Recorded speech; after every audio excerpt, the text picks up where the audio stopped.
እነ ደብረጽዮን ደነገጡ። ከባድ ጥቃት ተፈጸመ። እኔ ሞቼ እናቴን የሚያነሳ ጠጣ ሐዘን ውስጥ እንደምትኖር እያወቅ እኔ እግሬን ተቆርጬ የሚያነሳኝ አጥቼ ጎዳና ላይ ወጥቼ እንደምለምን እያወቅ አገሬ ከታገለላት ያውደረደላት እንደምታኖር እያወቅኩኝ መሞቴ እኮ አይቀርም፣ ግን እናቴን አሳዘኘ ጎረቤትን ለማስደሰት አልሞትም ይላል ዶቼ ቬለ በትግራይ በተባባሰው ወታደራዊ ምልመላ ላይ ትኩረት አድርጎ በሰራው ዘገባ ላይ። ከቅርብ ጊዜያት ወዲህ በትግራይ ክልል የተለያዩ አካባቢዎች ከከተማ እስከ ገጠር የተስፋፋው ወታደራዊ ምልመላ ብዙዎችን የሚያስደነግጥ ሆኗል። በጉዳይ ላይ ቅድሚያ ለሰብአዊ መብት ባወጣው ምርመራ ዘገባ ላይ ብሎም ዶቼ ቬለ በሰራው ተጨማሪ ዘገባ በትግራይ እየተካሄደ ያለው ወታደራዊ ምልመላ የኢትዮጵያ ፌዴራላዊ ሕገ መንግስትን፣ የአፍሪካ ቻርተርና ዓለም አቀፍ ስምምነቶችን ይጥሳል። ይህ መረጃ የትግራይ ተወላጆችን ባስደነገጠ መልኩ በዚህ ሰዓት እነ ደብረጽዮን ማለትም ደብረጽዮን ገብረ ሚካኤል የሚመሩት ህወሓትን የሚያስደነግጥ መረጃም ከወደ ትግራይ ክልል ወጥቷል። መረጃው ከድሮን ጥቃት ጋር ተያይዟል። ጉዳዩን በዚህ ዝግጅት በሰፊው እንቃኘዋለን። አብራችሁን ቆዩ።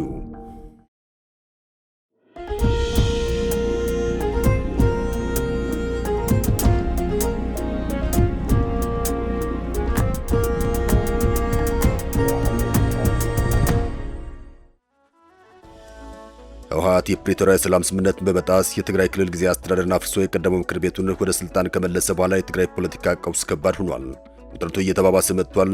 ወጣቶች በመዝናኛ ቤት፣ በቤተ እምነት ሳይቀር ያስገዳጅ ወታደራዊ አፈሳ ሰለባ ሆነዋል።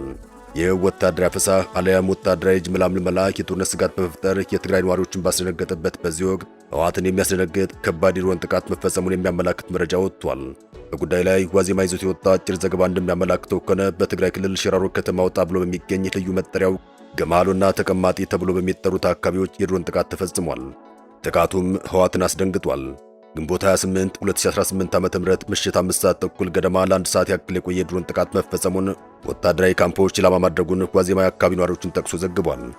በዕለቱም እኩለ ሌሊት ላይ ከፍተኛ ፍንዳታ መሰማቱን ተከትሎ ጦርነት ተቀስቅሷል የሚል ጭንቀት ውስጥ መግባታቸውን የገለጹት ነዋሪዎች ህወሓት ድንጋጤ ውስጥ መግባቱን የሚያሳይ መረጃ አጋርተዋል። ነዋሪዎቹ ለዋዜማ እንደተናገሩትም በድሮን ጥቃቱ ጉዳት የደረሰባቸው የትግራይ ኃይል አባላት በመኪና ተጭነው ወደ ሕክምና ቦታ ሲወሰዱ መመልከታቸውን ቢገልጹም በጥቃቱ ምን ያክል ሰዎች እንደተጎዱ ሆነ ጥቃቱ በማን እንደተፈጸመ የሚያረጋግጥ ተጨማሪ መረጃ በህወሓትም በኩል በሌላም አልተገለጸም። በሌላ በኩል ህወሓት እስካሁን ማረጋገጫ ያልሰጠበት ነገር ግን ደብረጽዮን ገብረ ሚካኤል ድንጋጤ ውስጥ የሚከት የጀት በረራ ከሰሞኑ በመቀሌ ሰማይ ላይ መታየቱን የሚያመላክቱ መረጃዎች ሲወጡ ቆይተዋል። ከጀት በረራው በኋላም የድሮን ጥቃት መፈጸሙ ደግሞ እነ ደብረጽዮን የበለጠ የሚያስደነግጥ ሆኗል። እነ ደብረጽዮን የሚመሩት ህወሓት ክንፍ በፕሪቶሪያ የሰላም ስምምነት መሰረት የተቋቋመውን የትግራይ ክልል ጊዜያዊ አስተዳደርን በይፋ ካፈረሰ በኋላ በአንድ በኩል የጅምላ ወታደራዊ ምልመላ በማድረግ ለጦርነት ሲዘጋጅ፣ በሌላ በኩል ደግሞ ከፌዴራል መንግስት ጋር ለመደራደር ዝግጁ ነኝ እያለ ይገኛል። ከሰሞኑም ለዓለም አቀፉ ማህበረሰብ ባቀረበው የድረሱልን ጥሪ አዲስ ጦርነት ሊቀሰቀስ እንደሚችል ገልጿል። ጦርነቱን ለማስቀረት ከፌዴራል መንግስት ጋር ለመደራደር ዝግጁ መሆኑን ማሳወቁ ይታወሳል። ይህን ተከትሎም የአፍሪካ ህብረት በትግራይ ጉዳይ ውይይት ማድረጉን የሪፖርተር ዘገባ አመላክቷል። እንደ ዘገባውም የአፍሪካ ህብረት በሰሜን ኢትዮጵያ ዘላቂ ሰላም በማስፈን ሂደት ላይ የተመለከተ ውይይት ከኦስትሪያና ከዩናይትድ ኪንግደም ዲፕሎማቶች ጋር ውይይት አድርጓል። ነገር ግን የሰሜን ኢትዮጵያ ውጥረት ከቁጥጥር ውጭ በመውጣት ላይ መሆኑን የሚያመላክቱ አሳሳቢ መረጃዎች እየወጡ ይገኛል። በተለይ የህወሓት የጅምላ ወታደራዊ ምልመላና ወታደራዊ ስምሪት እንዲሁም አማራ ክልል ድረስ በመግባት አንዳንድ ወረዳዎችን በኃይል እስከ መቆጣጠር መድረሱን የሚያመላክቱ ዘገባዎች መውጣታቸውም በሰሜን ኢትዮጵያ ሌላ ዙር ጦርነት ሊቀሰቀስ ይችላል የሚለውን ስጋት ከፍ አድርጎ ታይቷል። አስደንጋጩ ወታደራዊ ምልመላ። ዶቼ ቬለ የህወሓት ወታደራዊ እርምጃዎችን በተመለከተም ሁለት የተለያዩ አስደንጋጭ ዘገባዎችን ሰርቷል። አንደኛው ከወታደራዊ ምልመላ ጋር የተያያዘ ሲሆን፣ ሁለተኛው ደግሞ በዋግኽምራ በኩል ወረዳዎችን እስከ መቆጣጠር መድረሱ ነው። ሁለቱን የዶቼ ቬለ ዘገባዎች በተናጠል ስናያቸው የጦርነት ስጋቱን ይጠቁማሉ። ሙሉ የዘገባው ይዘት እንዲህ ይላል። ቅድሚያ ለሰብአዊ መብት የተባለው አገር በቀል የሰብአዊ መብት ተከራካሪ ድርጅት ዓለም አቀፉ ማህበረሰብ በትግራይ እየተካሄደ ነው ባለው ወታደራዊ ምልመላ ድርጊቱን እንዲያወግዝና እንዲያስቆም ጥሪ ማድረጉን አመላክቷል። ጥሪውም መንግስትን ይመለከታል። በክልሉ እየተካሄደ የሚገኘው አስገዳጅ ወታደራዊ ምልመላ የኢትዮጵያ ፌዴራል ሕገ መንግስትን፣ የአፍሪካ መብት ቻርተርን፣ ዓለም አቀፍ ስምምነቶችን የሚጥስ መሆኑን ዘገባው አመላክቷል። አቶ መብሬ ብርሃነ የቅድሚያ ለሰብአዊ መብቶች ድርጅት ምክትል ዳይሬክተር ለሚዲያው እንዳብራሩት ከ18 ዓመት በታች የሆኑ ወጣቶች ስለመመልመላቸው ተናግረዋል።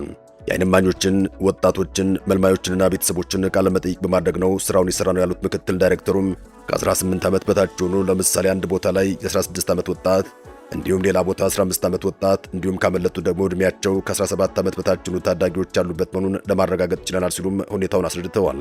በዚህ ጉዳይ ላይ የህወሓት ቃል አቀባይ አቶ ሚካኤል አስገዶም የሰጡት ምላሽ አስደንጋጩን ወታደራዊ ምልመላ የሚገልጸው ወታደራዊ ምልመላ የሚያስተባብል ሆኗል። አቶ ሚካኤል የትግራይ ወጣት ለመብቱ ሲል በፍላጎት የመታገል ልምድ ማዳበሩን ገልጸው ድርጅቱ ያወጣው መግለጫ በማስረጃ ያልተደገፈና የገለልተኝነት መርህን ያልተከተለ ሲሉ አጣጥለውታል። አንድ አካባቢ ላይ ቁጭ ብሎ ቦታውን ሳያስስ መረጃ ሳይኖረው ሆን ብሎ ለማጠልሸትና ትግራይ ላይ የሌለ አንድ ነገር እንዳለ አድርጎ እየዘገበ ነው የሚገኘው ሲሉ ተደምጧል። የድርጅቱ መግለጫ እርሰው እንዳሉት እንደ ሐሰት ቢቆጠር እንኳን በርካታ የትግራይ ወጣቶች በግል የማህበራዊ መገናኛ መረቦቻቸው አስገድዶ ለውትድርና የመውሰድ ሁኔታ እየተቃወሙት ይገኛል። ይህንንስ እንዴት አዩታል ተብለው ሲጠየቁ የሰጡት ምላሽ ከፌዴራል መንግስት ጋር ተያይዟል። የሚሰራጨው መረጃ ውሸት ነው በማለትም ሲያስተባብሉ ታይተዋል። ቃል አቀባዩ ይህን ይበሉ እንጂ ከዚህ በኋላ ሊካሄድ የሚችለውን ጦርነት የሚደግፉ እንዳሉም በርካታ የትግራይ ወጣቶች ከአሁን በኋላ የሚካሄድ ጦርነት እንደማይወክላቸውና መሳተፍ እንደማይፈልጉ በማህበራዊ መገናኛ ዘዴዎቻቸው ሲገልጹ ታይተዋል። ወጣቶች ከታፈሱ በኋላ የሚያመልጡ እንዳሉም ተነግሯል። በግዳጅ ወደ ካምፕ ከመወሰዳቸው በፊትም መሰደዳቸው ይታወሳል። ህወሓትም ኬላዎችን በመዘርጋት ወጣቶች እንዳመልጡ ሲያደርግ መቆየቱ ይታወሳል። በዚህ ሁኔታ ህወሓት ተቃውሞ እንደገጠመው ዶቼ ቬለ ሌላ ተጨማሪ አነጋጋሪ አስተያየቶችን በዚህ ዘገባው ላይ እንዲህ ስላካቱ አብራርቷል። እኔ ሞቼ እናቴ የሚያነሳት ሐዘን ውስጥ እንደምትኖር እያወቅ እኔ እግሬን ተቆርጬ የሚያነሳኝ አጥቼ ጎዳና ላይ ወጥቼ እንደምኖር እያወቅኩኝ እኔ ራስ ቅሌ ውስጥ የአረር ቅሬት ተሸክሜ ማሳከሚያ አጥቼ የተሰቃየው እንደምኖር እያወቅ አገሬም ከታገለላት ይልቅ ያውደደደለላትን እንደምታኖር እያወቅ ሞቴ እንኳን አይቀርም። እኔ ግን እናቴን አሳዝኜ ጎረቤትን ለማስደሰት አልሞትም ሲል ይደመጣል። ቅድሚያ ለሰብአዊ መብት የተባለው ድርጅትም ወጣቶች እግር ኳስ ከሚያይባቸው የመዝናኛ ቦታዎች፣ የጸበል ቦታዎች፣ የቢንጎ መጫወቻና በባህላዊ መንገድ ወርቅ ከሚለቅሙበት እንደሚለቅሙ በመግለጫው አመላክቷል። ህወሓት እንዲህ አይነት ወታደራዊ ምልመላ የሚያደርገው ለጦርነት እንደሆነ ይታወቃል። በርካታ የፖለቲካ ተንታኞችም የህወሓትን ወታደራዊ አፈሳ ከጦርነት ዝግጅት ጋር አያይዘውታል። ሌላው ህወሓት ወደ ጦርነት እየተንደረደረ መሆኑን የሚያሳየው የዶቼ ቬለ ዘገባ እንዲህ ይቀጥላል። በአማራ ክልል ዋግምራ ብሔረሰብ አስተዳደር ዞን የሚገኘውን የአበርገሌ ወረዳን በሚያዝያ ወር የተቆጣጠረው ራሱን የአገው ዲሞክራሲያዊ ህብረት አሊያም አገው ሸንጎ እያለ የሚጠራው ታጣቂ ቡድን ባሳለፍነው ግንቦት 19 ቀን ሁለተኛውን የጻግብጂ ወረዳን በኃይል ተቆጣጥሯል። ይህን ተከትሎም የወረዳ ነዋሪዎች ተፈናቅለዋል። በሚያዝያ 12 ቀን 2018 ዓ.ም ራሱን የአገው ዲሞክራሲያዊ ህብረት አሊያም የአገው ሸንጎ ብሎ የሚጠራው ታጣቂ ቡድን በዋግምራ ብሔረሰብ አስተዳደር ዞን አንድ ወረዳ የሆነውን አበርገሌን ከተቆጣጠረ በኋላም ባሳለፍነው ግንቦት 19 ሁለተኛውን የጻግብጂ ወረዳን በኃይል መቆጣጠሩን ብለውም በርካቶች መፈናቀላቸውን የወረዳው ነዋሪዎች መናገራቸውን ዘገባው አመላክቷል። በግንቦት 19 ጥቃትም በርካቶች አካባቢያቸውን ለቀው መውጣታቸውን ብለውም በበረሃ ያለመጠለያ ቀናትን እያሳለፉ ይገኛል ሲል ዶቼ ቬለ ያሳውቋል። የጻግብጂ ወረዳ በታጣቂዎች ቁጥጥር ስር መዋሉን ተከትሎም በርካቶች ወደ ዞኑ ዋና ከተማ ሰቆጣ ቢያመሩም ምንም አይነት ሰብአዊ ድጋፍ ባለፉት 6 ቀናት አለማግኘታቸው ይናገራሉ። እኔ ገብቻለሁ ከከተማ ህዝቡ ግን ጫካ ላይ ነው ያለው ሲል አንድ ወደ ከተማ የገባ ሰው ይናገራል። ማህበረሰቡ በትንትን ብሎ ነው ያለው ሲል ይደመጣል። ግንቦት 12 ቀን 2018 ዓ.ም አበርገሌ ወረዳን የተቆጣጠረውን ታጣቂ ቡድን በመፍራትም ወደ ሰቆጣ ከተማ ከተፈናቀሉት ከአንድ ወር በላይ ያስቆጠሩ በርካታ ነዋሪዎች እስካሁን ምንም አይነት ድጋፍ እንዳልተደረገላቸው ይገልጻሉ። እዚህ ልጆችን ይዘን ዝም ብለን አፈር ላይ በቃ ቆሻሻ ነው ያለነው። እኛ መሄጃ አጣን። በምናገኘው ሁሉ ነው የምናደው። በግጭቱ ምክንያት ከኮረም፣ ከወፍላ፣ ከአበርገሌ፣ ከዛታ፣ ካላማጣ አሁን ደግሞ ከጻግብጂ ወረዳ የተፈናቀሉ ሰዎችን የምታስተናግደው ሰቆጣ ከተማም የተዘጋጀ መጠለያ ባይኖርም በየዕለቱ ግን አዳዲስ ተፈናቃዮችን እየተቀበለች ይገኛል። በአጠቃላይ የአይነቱ ውጥረት በሰሜን ኢትዮጵያ አዲስ ጦርነት ደመና መፈጠሩን የሚጠቁም ሆኗል። ህወሓት ከፌዴራል መንግስቱ ባፈነገጠ መልኩ ያልተገቡ እርምጃዎችን መውሰድ ከጀመረ ወዲህ ነገሮች በፍጥነት እየተቀያየሩ ይገኛል። ህወሓት ከሚወስዳቸው እርምጃዎች መካከል በአብዛኛው ከፌዴራል መንግስት ጋር ወደ ሌላ ጦርነት ሊያስገቡ እንደሚችሉ የፖለቲካ ተንታኞች ስጋታቸውን እየገለጹ ይገኛል። ህወሓት መፈንቅለ መንግስት አድርጎ ጊዜ አስተዳደሩን ማፍረሱ የክልሉን ውጥረት ሲያባብሰው እንጂ ሲያረግበው አልታየም። ከፌዴራል መንግስቱ ዕውቅና ውጭ ተመልሶ የተቋቋመው ምክር ቤት ህጋዊ ስልጣን መሰረቱ በህዳር 2013 ዓ.ም ጦርነቱ ከመጀመሩ በፊት የነበረውን የክልል መንግስት መሆኑን ይገልጻል። ምክር ቤቱን መልሶ ለማንቀሳቀስ የተወሰደው እርምጃም በፕሪቶሪያ ስምምነት መሰረት ህጋዊ መሰረት የለውም በሚሉ ኃይሎች ውድቅ መደረጉ ይታወቃል። የእርምጃው ደጋፊዎች ምክር ቤቱ በጦርነቱ ምክንያት የተቋረጠ ብቸኛ የተመረጠ የክልል ተቋም በመሆኑም በክልሉ ህገ መንግስታዊ ስርዓትን ለመመለስ የበኩሉ ሚና መጫወት አለበት በማለት ይከራከራሉ። ያም ሆኖ ግን ህወሓት በዚህ መልኩ እየወሰደ ያለ እርምጃ ዳግም ወደ ጦርነት ይወስዳል። ከመፈንቅለ መንግስቱ ጀምሮም እየወሰደ ያለው ተከታታይ እርምጃ ከፌዴራል መንግስት በብዙ እየራቀ መምጣቱን የሚያረጋግጥ ሆኗል።